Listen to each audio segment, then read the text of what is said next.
So welcome everyone, myself Gaurav Sharma and I am a second year medical student from GR Medical College, Gwalior. आज हम discuss करने वाले हैं एक important topic जिसका नाम है एनाटमी, कि फर्स्ट ईयर में what must be a good strategy to understand the various aspect of anatomy in an easier and conceptual way. So we will discuss about following things. First, what does anatomy includes? Second, osteology कैसे पढ़ें? तीसरी चीज जो factual anatomy होती है उससे कैसे deal करना है।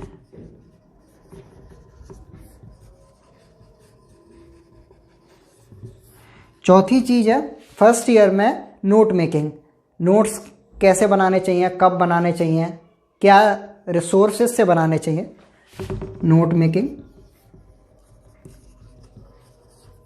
And then your favourite histology and embryology.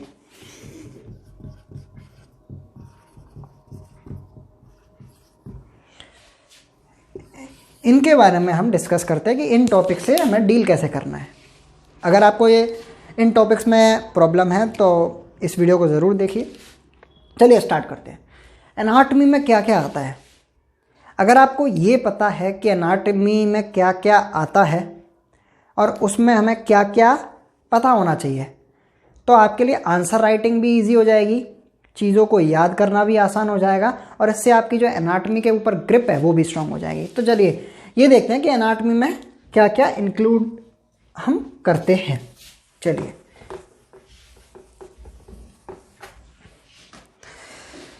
Anatomy, anatomy में आएंगे हमारे पास सबसे पहले bones, then muscles, then blood vessels,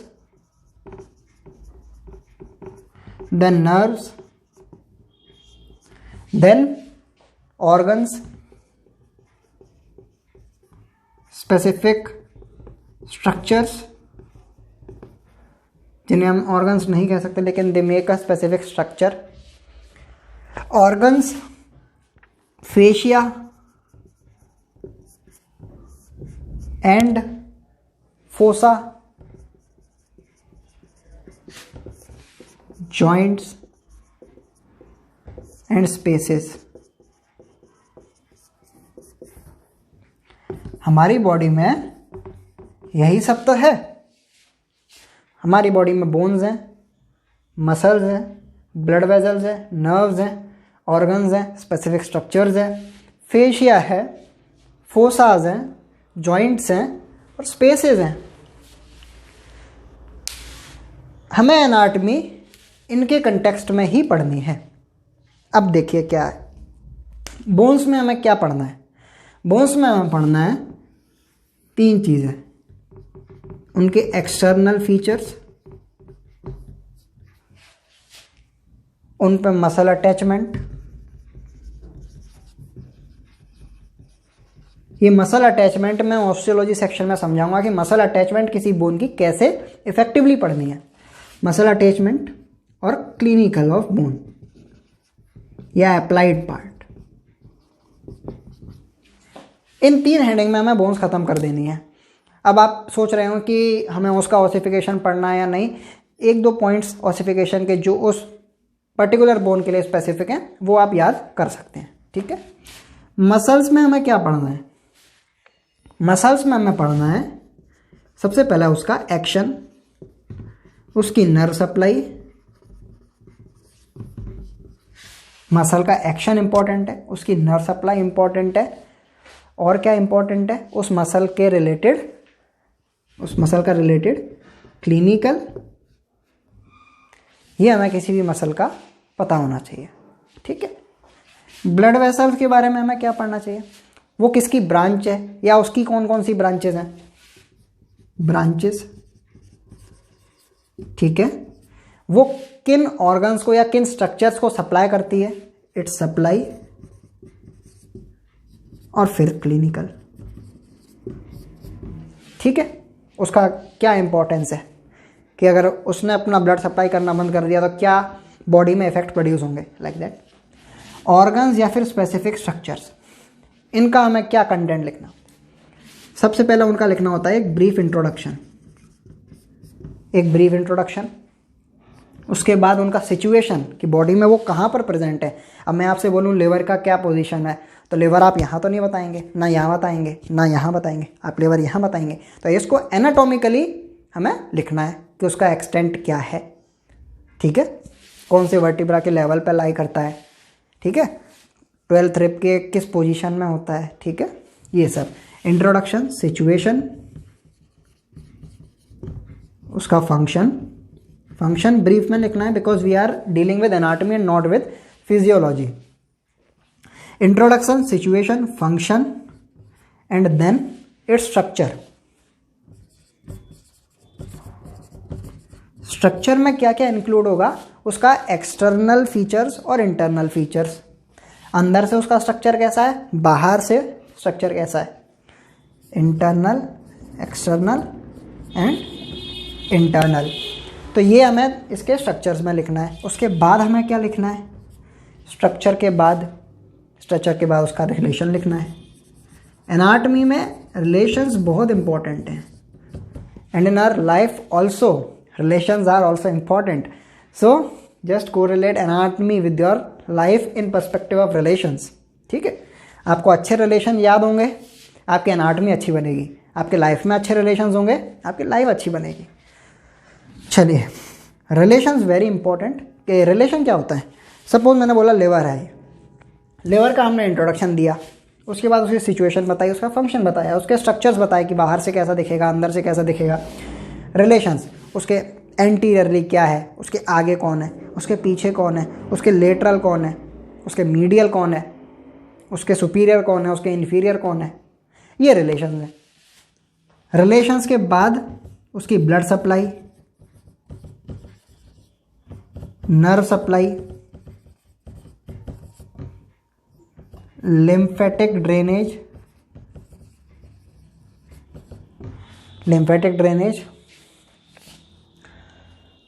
उसके अलावा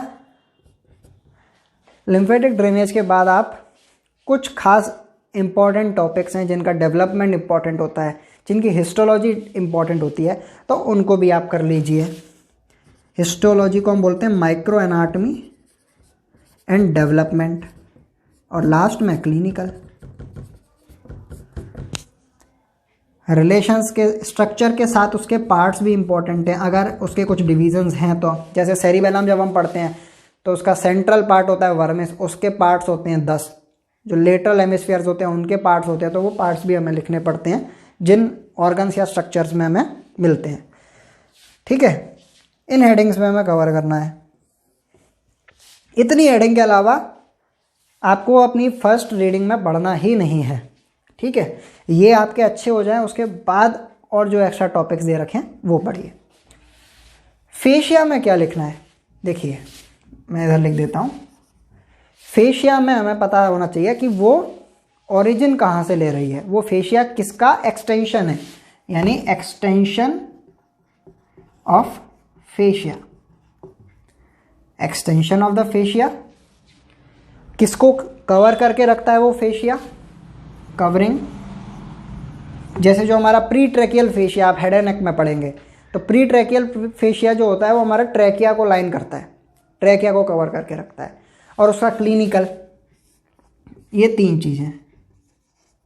क्लिनिकल क्या है, अगर मैं प्री ट्रैकियल फेशिया की बात करूं कि ये पोस्टीरियरली थिन होता है और एंटीरियरली थिक होता है, तो अगर हमारा जो ट्रैकिया है या हमारी जो थायराइड ग्लैंड है, थायराइड ग्लैंड वो अगर एनलार्ज हो जाएगी तो मेरे को स्वेलिंग किस तरफ दिखेगी, एंटीरियरली या posteriorly, posteriorly, because posteriorly pre tracheal fascia is thin. तो ग्लैंड स्वेल करेगी तो पीछे की तरफ बल्जिंग हमें पहले दिखेगी। So that is the clinical significance. तो इस कंटेंट में हमें फेशियास पढ़ने हैं। फोसा कैसे पढ़ने हैं, जैसे क्यूबाइटल फोसा, पोप्लिटियल फोसा, ठीक है। इस तरह से जो हमारे एनाटॉमी में हम फोसास पढ़ते हैं, इंफ्रा टेम्पोरल फोसा, टेरिकोपेलेटाइन फोसा, कई सारे हैं। इनका हमें क्या पढ़ना है, BCC, boundaries content and clinical, BCC, ठीक है। 3 चीज़ें पढ़नी है फोसास की, बाउंड्रीज, कंटेंट एंड क्लिनिकल, ठीक है। इसके अलावा अभी पढ़ने की आवश्यकता नहीं है। जॉइंट्स में हमें क्या पढ़ना है? जॉइंट्स बहुत इंपॉर्टेंट टॉपिक है। चलिए, तो जॉइंट्स में मैं यहाँ लिख देता हूँ जॉइंट्स। सबसे पहला टाइप ऑफ जॉइंट, किस टाइप का जॉइंट है, साइनोवियल में कौन सा है, फाइब्रस है, कार्टिलेजिनस है, कौन सा है, टाइप ऑफ जॉइंट। ध्यान रखिएगा, पेपर में जो यूनिवर्सिटी के एग्जाम्स होते हैं उसमें मार्क्स आपको इन पॉइंट्स के बेसिस पे दिए जाएंगे कि आपने कितने पॉइंट्स में उस आंसर को कंप्लीट किया है। आप चाहे 2 पेज का आंसर लिखें, आपने इन सारे टॉपिक्स को डिस्कस किया तो you will get good marks. और आपने केवल एक ही टॉपिक को 2 पन्नों में रगड़ दिया, it will not make any sense, ठीक है। बात समझ रहे हैं ना। Type of joint, articulating surfaces, articulating surface, type of joint, articulating surface, capsule, joint capsule, ligaments, ligaments कौन से हैं उसके, ठीक है, उस जॉइंट के रिलेशंस, उसके blood supply and nerve supply, उसका मूवमेंट, जॉइंट्स के मूवमेंट्स, और क्लिनिकल। इन हेडिंग्स में हमें कंप्लीट करना है, ठीक है। Type of joint, articulating surface, capsule, ligament, relations, blood supply, nerve supply, movements, clinical, ठीक है। ब्लड सप्लाई में ध्यान रखना आर्टीरियल और वीनस दोनों सप्लाई इंक्लूड होती है। और जो लिम्फ ड्रेनेज है ये खास खास ऑर्गन्स की ही देखनी है, बेसिकली हमें पूरा याद नहीं करना है लिम्फेटिक ड्रेनेज।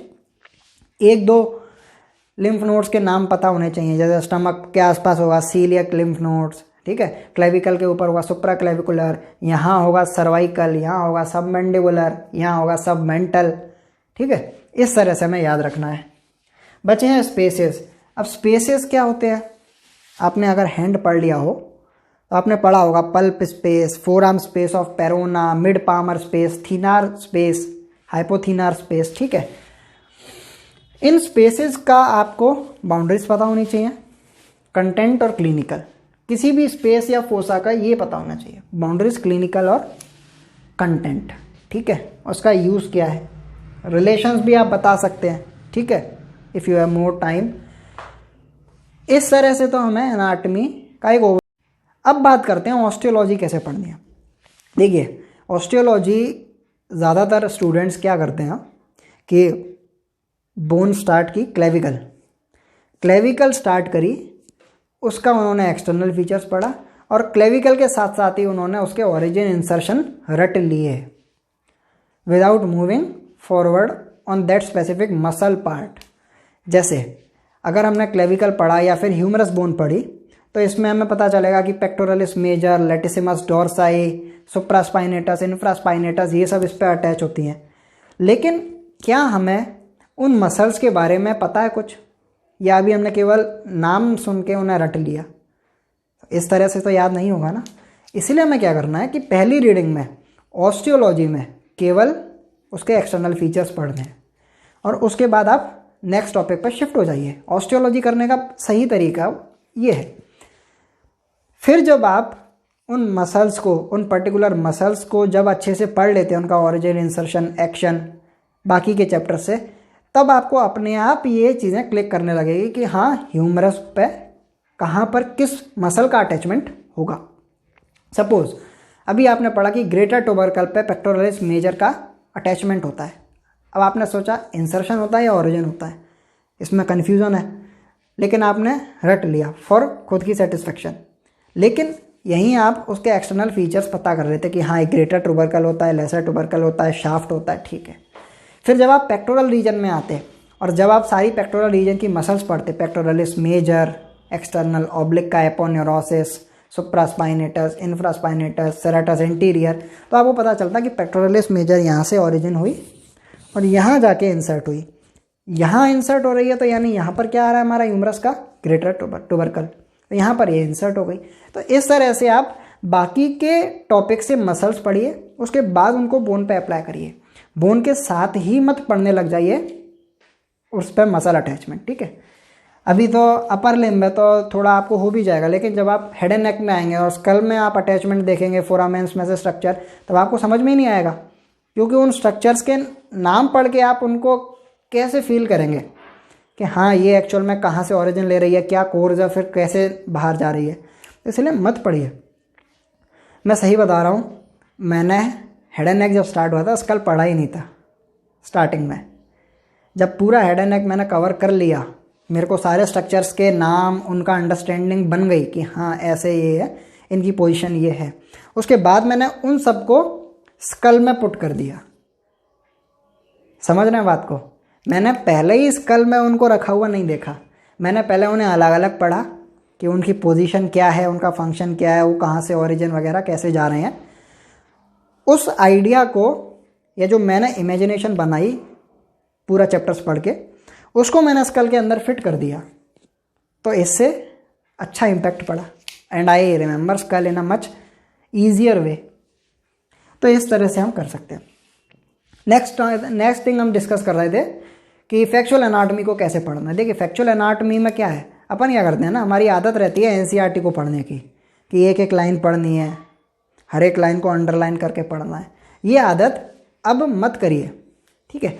अब इंस्टेड फोकस ये रखिए कि आपके professors, HOD sir, associate, assistant professors जब क्लास लेते हैं तो वो कुछ कीवर्ड्स बोलते हैं अपने लेक्चर में। ज़्यादा फोकस वाले कुछ वर्ड्स होते हैं जिन्हें हम कीवर्ड्स बोलते हैं। उन कीवर्ड्स को बस राइट डाउन कर लीजिए और घर आके उन कीवर्ड्स पर किताब में उन्हें सर्च करिए, इंटरनेट पर देखिए, स्लाइड शेयर में देखिए और उनके ऊपर अपनी ग्रिप बनाइए। और फैक्चुअल चीज़ें नहीं पढ़नी है, ठीक है। उन कीवर्ड्स को चाहे वो अपने लेक्चर में बता रहे हो, चाहे डीएच में बता रहे हो, उन फैक्चुअल चीज़ों को नहीं पढ़ना है। उनके जो कीवर्ड्स हैं उन्हें राउट डाउन करने हैं, घर पे आके उन्हें किताब से पढ़ना है, बस इतना करना है। तीसरी चीज़ क्या थी?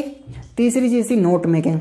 अभी नोट्स बनाने की ज़रूरत नहीं है, क्योंकि देखिए एनाटमी इंटरलिंक्ड सब्जेक्ट है। जब आप पूरी एनाटमी नहीं पढ़ेंगे तब तक आपको कोरिलेशन समझ में नहीं आएंगे, ठीक है। तो आपको करना ये है कि अभी तो आप एक अंडरस्टैंडिंग बनाइए कि हाँ ये चीज़ें ऐसे ऐसे हैं। एक नोट्स बनाने का तरीका क्या है, अभी आप एक रफ बुक ले लीजिए, उस रफ बुक में लिखते जाइए, ठीक है, जो जो आपको समझ में आ रहा है। पूरा छापना नहीं है आपको, नहीं तो फिर आप वापस से एक बीडी चौरसिया को ही प्रिंट आउट कर देंगे, ठीक है। आपको करना ये है, आपने जो टॉपिक पढ़ा उसको आप कैसे समझ रहे हैं उसको एक पेपर पे लिख लीजिए। अभी करने का यही तरीका है। और फिर जब आप पूरी एनाटमी पढ़ लें अच्छे से एक दो बार, उसके बाद नोट्स बनाइए। तब नोट्स शॉर्ट भी बनेंगे, कंसाइज्ड बनेंगे और मोर इफेक्टिव बनेंगे, ठीक है। मैंने तो नोट्स बनाए थे हमारे एग्ज़ाम से 3-4 महीने पहले, ठीक है। तो इस तरह से स्ट्रेटजी हम रख सकते हैं। हिस्टोलॉजी और एम्ब्रियोलॉजी, अगर आपकी ग्रॉस एनाटमी अच्छे से कवर नहीं हो रही है तो हिस्टो और एम्ब्रियो में आप इतना अपने ऊपर लोड मत लीजिए। हिस्टोलॉजी और एम्ब्रियोलॉजी हम एग्ज़ाम के स्टार्ट होने से पहले कंप्लीट कर सकते हैं, कोई बड़ा इशू नहीं है। लेकिन अगर आप अभी से उसे पढ़ने में इंटरेस्टेड हैं तो मैं कुछ आपको रिसोर्सेज बता देता हूँ, उनकी मदद से आप पढ़ सकते हैं। बुक बिल्कुल मत खरीदिए हिस्टो की, ना ही एम्ब्रियोलॉजी की। हिस्टोलॉजी के लिए जैसे आपने फर्स्ट ईयर में आके इंस्टाग्राम इंस्टॉल किया था ना, उसी तरह हिस्टोलॉजी पढ़ने के लिए आप हिस्टोग्राम इंस्टॉल कर लीजिए। इसमें काफ़ी अच्छा कंटेंट है, हिस्टोलॉजी के डायग्राम्स भी अच्छे बने हुए हैं और जो हमारा कंटेंट होता है बेसिकली हिस्टोलॉजी की स्लाइड्स को कैसे आइडेंटिफाई करना है, उसके क्या फीचर्स हैं, वो भी इसमें काफ़ी अच्छे से दे रखे हैं। और एम्ब्रियोलॉजी के लिए आप एक यूट्यूब चैनल है, anatomy department Jamnagar Gujarat by doctor Mital Patel, anatomy department Jamnagar Gujarat, ठीक है। इनके एम्ब्रियोलॉजी के लेक्चर्स बहुत अच्छे हैं। तो आपको अगर एम्ब्रियोलॉजी पढ़नी है, just go for that channel. और आपको हिस्टो और एम्ब्रियो में कुछ एक्स्ट्रा करने की ज़रूरत नहीं है। बस सर जितना बता रहे हैं उनके डायग्राम्स बना लीजिए, आपके लिए वो सेल्फ एक्सप्लेनेटरी होंगे और एग्जामिनेशन में काफ़ी अच्छा इम्पैक्ट भी प्रोड्यूस करेंगे। तो इतनी चीज़ें आपको करनी है एनाटॉमी में। आई नो कि ये वास्ट सब्जेक्ट है, लेकिन पढ़ना तो मेडिकल स्टूडेंट्स को ही पड़ेगा। तो आप टॉपिक वाइज पढ़िए कि हम ये पढ़ रहे हैं तो मेरे को ये कवर करना है। अगर हम ब्लड वेसल पढ़ रहे हैं तो मेरे को इन चीज़ों में ख़त्म कर देना है बस। इसके अलावा एक्स्ट्रा पढ़ रहे हैं तब जब हमारी ये सब चीज़ें हो चुकी हैं, ठीक है। तो इस तरह से करते जाइए और आई एम श्योर कि at the end of first year आपको एनाटॉमी ईजी लगने लगेगी। तो अगर आपको हेल्प मिली हो इस एक्सप्लेनेशन से या इन टिप्स से तो ज़रूर अप्लाई कीजिएगा। Thank you very much and stay safe, stay healthy and all the best.